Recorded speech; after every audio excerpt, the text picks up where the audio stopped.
Hello दोस्तों, आज के इस वीडियो में हम बीजे व्यंजकों का जोड़ना सीखेंगे।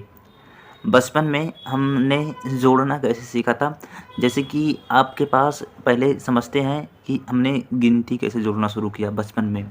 तो अगर मान लो आपके पास एक आम था, पहले बचपन की बात बता रहे हैं हम। एक आम आपके पास था, एक आम और दो आम मैंने दिया आपको, दो आम दे दिया, तो आपके पास कितने आम हो जाएंगे कुल? एक आम पहले से था, दो आम दिया, कुल कितने हो गए? तीन आम।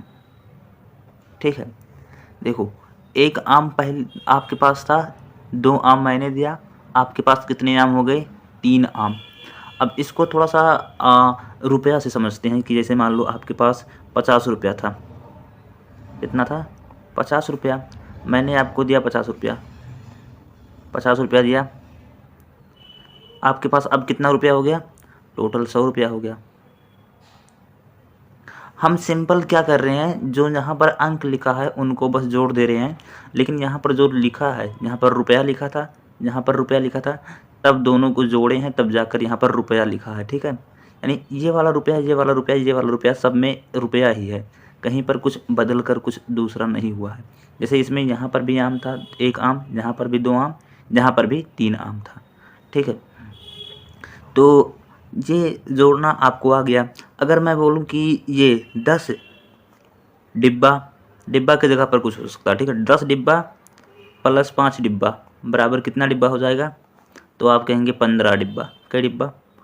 15 डिब्बा हो जाएगा। ठीक है, लेकिन अगर हम आपसे पूछें कि 10x प्लस 5x बराबर कितना हो जाएगा, तो आप बोलेंगे कि हो जाएगा ये 15x। जैसे माने ये वाला जोड़ा, ये यहाँ पर डब्बा था तो डब्बा डब्बा, डब्बा की जगह पर डब्बा ही रहा, और ये अंक खाली जुड़ गया, ये वाला इससे जुड़ गया है, 15 हो गया, डब्बा की जगह पर डब्बा था। यहाँ पर देखो, यहाँ पर क्या है? 50, 50 से जुड़ गया, कितना हो गया? 100। रुपया की जगह पर रुपया, दोनों जगह रुपया था तो यहाँ पर भी रुपया होगा। यहाँ पर देखो, एक से एक दो जुड़ गया, एक दो जुड़कर 3 हो गया। आम यहाँ पर भी था, इसलिए आम यहाँ पर भी है। ठीक है, तो इस तरह से हम बीजे व्यंजकों को जोड़ते हैं। इनको बोलते हैं समान बिरादरी वाले टर्म, यानी समान बिरादरी के पद, समान, जो एक समान दिखते हैं। जैसे इसमें देखेंगे तो ये इसके साथ 2 के साथ x है, यहाँ पर 4 के साथ y है, तो दोनों का बिरादरी समान है, यानी यहाँ पर जो लिखा है, यहाँ पर x और y दोनों सेम नहीं है। ठीक है, सेम नहीं है। जैसे यहाँ पर एग्जाम्पल के तौर पर देखेंगे, यहाँ पर 2x लिखा है और यहाँ पर लिखा है 7x, तो दोनों सेम बिरादरी के हैं, तो ये जुड़ जाएंगे। तो 7 और 2 कितना हो जाएगा? 9x हो जाएगा। ठीक है, ये आपको समझ में आ रहा होगा, 7 2 9x हो जाएगा। ये समझ में आया कि नहीं आया? लेकिन अब देखो, क्वेश्चन हम दूसरा रुपया और आम से समझते हैं। अगर मान लो आपके पास एक आम था और मैंने आपको 1 रुपया दे दिया, 1 रुपया दिया, तो आप क्या बोलेंगे? आप ये बोलोगे कि मेरे पास 2 आम हैं, कि आप ये बोलोगे कि मेरे पास 2 रुपया है, या आप ये बोलेंगे कि मेरे पास एक आम है और 1 रुपया है? हाँ, आप यही बोलेंगे ना कि मेरे पास एक आम है और 1 रुपया है। ठीक है, और तो आप कुछ नहीं बोलेंगे। तो इसी प्रकार हम इसको और ज़्यादा सिंप्लीफाई नहीं कर सकते। ठीक है, एक आम है, 1 रुपया है, इसको और ज़्यादा सिंप्लीफाई, यानी और ज़्यादा सरल तरीके से नहीं लिख सकते। जैसे यहाँ पर 10 डब्बा था, 10 डब्बा यहाँ पर था, 5 डब्बा हमने दिया, कितना हो गया? 15 डब्बा। तो हमने इसको सिंप्लीफाई कर दिया, 5, 10 और 5 को जोड़ दिया था, लेकिन हम यहाँ पर 1 को 1 से नहीं जोड़ सकते। ठीक है, यही इसका सिंपलेस्ट फॉर्म है। जैसे यहाँ पर एक आम था, यहाँ पर 2 आम था, तो दोनों को जोड़ दिया, 3 आम हो गया।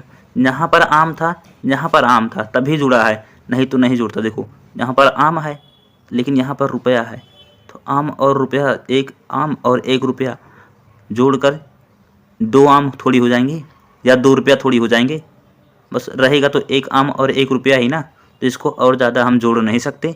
जैसे इसमें है, इसमें देखो, यहाँ पर x है, यहाँ पर y है, तो x और y समान बिरादरी के नहीं है, यानी सेम नहीं है, तो इनको और ज़्यादा हम नहीं जोड़ सकते। तो इतना ही रहेंगे, इससे और ज़्यादा नहीं कुछ जोड़ेंगे। ठीक है, यहाँ पर भी ये दोनों आम और रुपया समान बिरादरी के थोड़ी हैं, नहीं है ना, ये आम है और ये रुपया है, अलग अलग दोनों हैं, तो इसलिए हम इसको नहीं जोड़ सकते। अब आइए थोड़ा सा चिन्ह के बारे में समझते हैं कि चिन्ह कैसा होता है।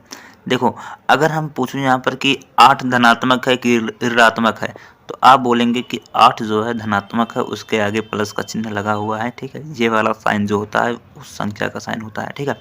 जैसे यहाँ पर पूछूं मैं कि -7x² क्या है, धनात्मक है कि ऋणात्मक है, तो आप माइनस भी बता सकते हैं, प्लस भी बता सकते हैं। तो कन्फर्म कैसे पता चलेगा कि कौन सा इसका चिन्ह है? तो इसके चिन्ह वही होता है जो जस्ट आगे लिखा होता है। जैसे इसके आगे ये वाला चिन्ह लिखा है ना, माइनस, तो इसका -7x² का चिन्ह है नेगेटिव, ऋणात्मक चिन्ह है, माइनस का साइन है, ठीक है। जैसे यहाँ पर 5xy का साइन है, चिन्ह है धनात्मक। यहाँ पर अगर मान लो मैं 9 का साइन पूछूं तो क्या बताओगे? Minus, negative. 7x का साइन कैसा है? धनात्मक। यानी जो उसके आगे लिखा रहता है वही साइन है, लेकिन यहाँ पर 2x के आगे तो कुछ नहीं लिखा है, यहाँ पर 4x² के आगे कुछ नहीं लिखा है। अगर कुछ साइन ना लिखा हो तो उसको हम धनात्मक मानेंगे, ठीक है। जैसे यहाँ पर 4x के आगे कुछ नहीं लिखा है, कुछ साइन नहीं है, ना धनात्मक है ना ऋणात्मक है, तो इसको हम धनात्मक मानेंगे। समझ में आया? तो अब चलिए जोड़ना सीखते हैं। यहाँ पर जोड़ने के लिए मैंने एक क्वेश्चन ले लिया, क्वेश्चन नंबर 1 यहाँ पर कॉपी कर लिया, ठीक है। देखो, इसको, इस वाले ब्रैकेट को और इस वाले ब्रैकेट को, दोनों को मिलाकर जोड़ना है, ठीक है। तो इसको मैंने यहाँ पर रखा, इसे उसके बीच में जोड़ना है तो प्लस का चिन्ह लगाया और इसको यहाँ पर लिखा, ठीक है। अब कुछ नहीं करेंगे, सिंपल हम ब्रैकेट को ओपन कर लेंगे, तो ब्रैकेट हटा देंगे तो क्या हो जाएगा? 2x + 4y + 8 और यहाँ पर क्या हो जाएगा? +6x।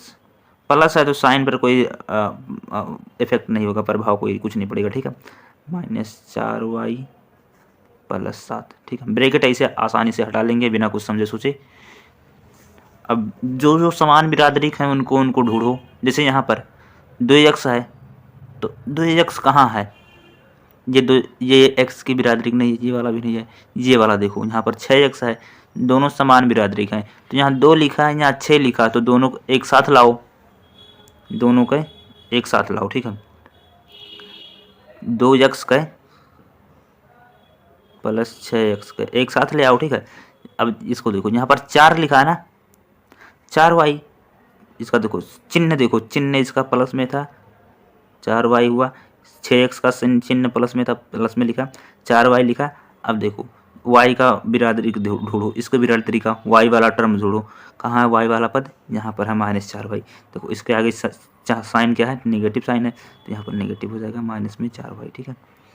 अब देखो, अब y वाला खत्म हो गया टर्म, यानी y वाला हमने लिख दिया है, x वाला भी लिख दिया। अब देखते हैं कांस्टेंट यानी संख्या क्या क्या लिखा है। यहाँ पर +8 है, +8 + 7, ठीक है। 4 2 कितना होगा था? अच्छा, 2 कितना होता है? 8x हो जाएगा। यहाँ पर 4 में से 4 घटा दिया, 4 में से 4 घटाने पर क्या हो जाएगा?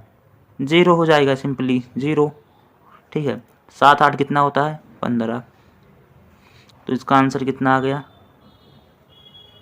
8x + 15, ठीक है। आंसर समझ में आया कैसे कैसे किया मैंने? दूसरा क्वेश्चन देखो। अब दूसरा क्वेश्चन क्या है?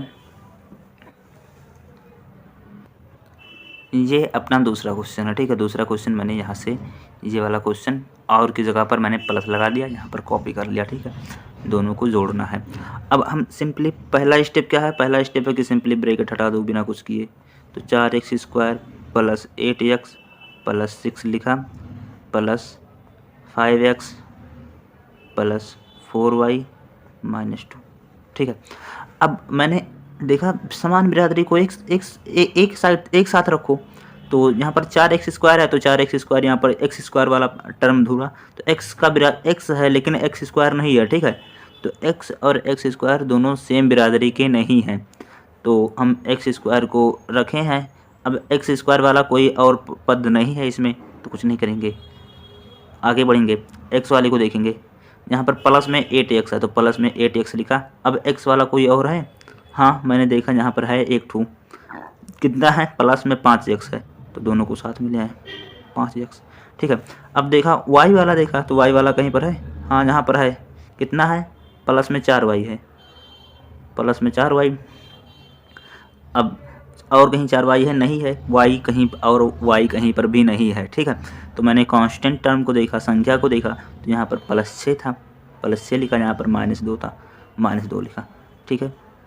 4x², इसके बिरादरी का कोई नहीं है तो कुछ नहीं होगा इसमें, इसके बिरादरी के दोनों सेम बिरादरी के हैं तो दोनों जुड़ जाएंगे। 7 8 कितना हो जाएगा, 7 8 नहीं, 8 5 कितना हो जाएगा, 13, 13x प्लस 4y प्लस 6 में से 2 घटाएंगे कितना बचेगा, 4, ठीक है। अब इससे ज़्यादा हम सिंप्लीफाई नहीं कर सकते ना, तो नहीं करेंगे। देखो मैंने उन्हीं को जोड़ा है जिनके बिरादरी के पद थे, जैसे यहाँ पर स्क्वायर है तो स्क्वायर वाला कोई नहीं था तो मैंने जोड़ा नहीं है, ठीक है। जैसे यहाँ पर x था तो x के साथ में x वाली को जोड़ दिया है, ठीक है। यहाँ पर y है तो y और y कहीं नहीं है तो y को ऐसे रखेंगे, मतलब जो नहीं है, जो नहीं जोड़ सकते उसको ऐसे रखेंगे और जिनको जोड़ सकते हैं उनको जोड़ेंगे, ठीक है। ये आप 2 क्वेश्चन बच रहे हैं, इनको आप होमवर्क में ट्राई करिए, लेकिन मैं चौथा बता दे रहा हूँ, रुक जाइए। चौथा क्वेश्चन क्या है, ये वाला चौथा क्वेश्चन मैंने चौथा क्वेश्चन यहाँ पर उतार लिया है। वैसे अब इसको सॉल्व करते हैं, सिंपली ब्रैकेट हटाते हैं तो ये क्या हो जाएगा, 2x plus 7x minus 9 plus में 6x माइनस 4y प्लस 7, ठीक है। ये इतना हो गया। अब देखो समान बिरादरी के कहाँ कहाँ है, 2x प्लस 7x समान बिरादरी के हैं पहले 2 टर्म, और कितना है, प्लस 6x है, प्लस 6x, इसके साथ प्लस लगा, और वो अब x वाला पूरा ख़त्म हो गया, y वाला देखो, y के साथ में -4y है, बस -4y ही था और कुछ नहीं था। अब कांस्टेंट टर्म देखो, संख्या यहाँ पर -9 है और यहाँ पर +7 है, यहाँ पर +7, यहाँ पर -9, ठीक है। ये 7 2 9 6 15 सेम बिरादरी का है ना, x तीनों जगह है, तो 7 2 9 6 15 हो गया ये वाला, और ये हो जाएगा -4y, और ये -9, 7 में से -9 करबो, अगर 7 में से 9 घटाएंगे तो -2 बचेगा, ठीक है। इसका आंसर आ गया इतना, ठीक है। ये क्वेश्चन नंबर कितना है, ये क्वेश्चन नंबर 4 मैंने बता दिया है। क्वेश्चन नंबर 3 आप अपने आप से सॉल्व करिए, ट्राई करिए, अगर ना समझ में आए तो कमेंट में पूछिए, ठीक है। तब तक के लिए जय हिंद।